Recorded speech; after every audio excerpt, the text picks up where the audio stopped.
So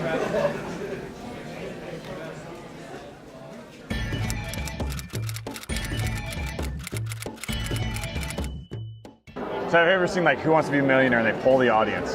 And that's pretty much what these things do. So I teach physics, and so I occasionally give my students a multiple choice question like this, where I give them an opportunity to think about a question, and then they have the remote, and I would ask them, say, okay, what do you think of this? And they would have to choose their answer. So maybe you think the answer is like C. And then that would tell me, oh look, I got one person to vote. Normally I have 30, 35 people, everyone in class vote. And once they do that, they have to think, I think it's this, and they make that decision.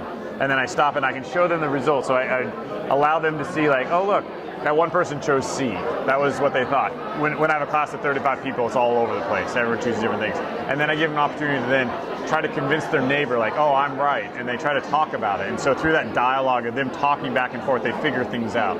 And so then I have them vote again. So I get one initial vote and then they vote again. I see normally they kind of sway towards the right answer. So it's not me telling them things, it's them kind of figuring it out by dialogue back and forth. At the end, I do tell them the answer. I go, okay, that's what the answer is, so they have that closure of what's going on, but it's not me saying, here's the answer, okay, it's trying to get them to figure that out.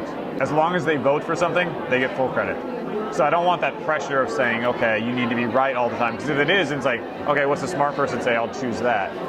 Because I don't want that pressure of them copying, because it's pretty easy to copy off each other. So it's like, what do you think? I just want to know what you think, and they vote, and you get points as long as you vote. It lets me know, maybe everyone gets it right, I can move on. Everyone gets it wrong, then I got to really reteach that part. But it gives me that feedback too. So for me, I mean, and you probably use it in your area too, like, it's not so much just like, I want to see what they say, it's like that gets them to talk about it and also gets them like, they have to vote. It's not like the quiet kids. I'm sure there's quiet kids that like sit back and don't say anything. Like, oh, I'm too shy to say anything, I don't want to say.